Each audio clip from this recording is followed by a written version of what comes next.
Okay, it does appear that there was a glitch in the prior video that I showed you guys how to do this on Excel. And yes, you're going to have to use the average as Lynette Angood's video showed, but I'm going to show you how to do it using the functions keys, okay? So this problem is basically you identify the 5-number summary, okay, which is min, Q1, median, Q3, and max, all right? Now what I would do, I already typed everything out. Of course the min is 25, that's easy, and the max is 881, okay? What you want to do is find Q1, Q2, and Q3, all right? Q2, it doesn't matter, okay, so we'll get to that, but Q1 and Q3, you do have to do what Lynette said, take those averages, okay? What I would do is set it up, put Q1A here, Q1B here, and put Q1 here. For Q3, I would put Q3A here, put Q3B here, and put Q3, and I'll show you why in a minute. So for Q1A, I would go more function statistical, and I would do quartile,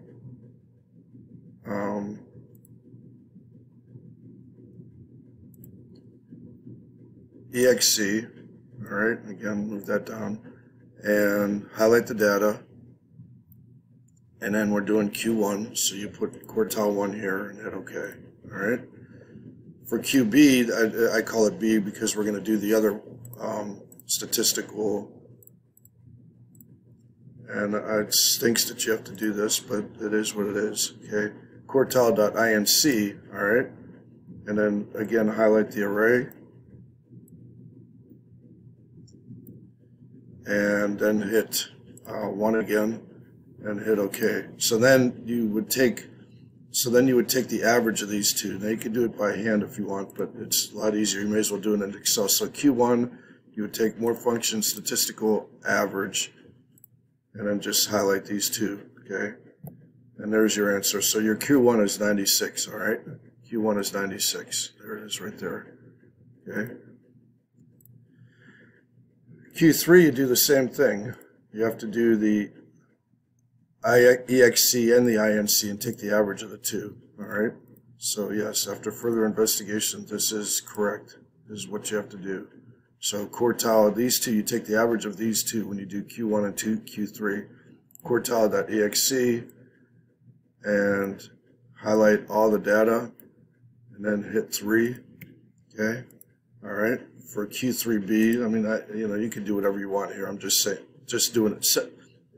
Saying this might be an easy way to set it up where you know where everything is and what you need to do, okay? So more function statistical, quartile, INC, and hit the array, and then hit 3 again, okay? And then now your Q3 is going to be the average, and then you go more function statistical, average, and then you just highlight these two numbers, okay? And there's your Q3, 591.5. Q2 doesn't matter. You don't need to average them. Just do either one. Both of them are giving you the same answer for Q2, and it's a long story why that is, but not worth getting into right now, okay? So this will work on all the problems. Quartile.exe. And hit the array. Oops. More function statistical. Quartile, exe. Highlight the data. And then hit 2. Hit OK. 317. If you do it the other one, you're going to get the same thing. So quartile to the median or Q2 doesn't matter. You're going to get 317 regardless of which way you do it. So that's why you don't need to do the first one or whatever for Q2. Okay, and that's it. So here's your min is 25, your Q1 is 96, your Q2 is 317, your Q3 is 591.5, and your max is 881. Okay. There's your answers right here, 25, 96, 317, 595, 1.5, 881.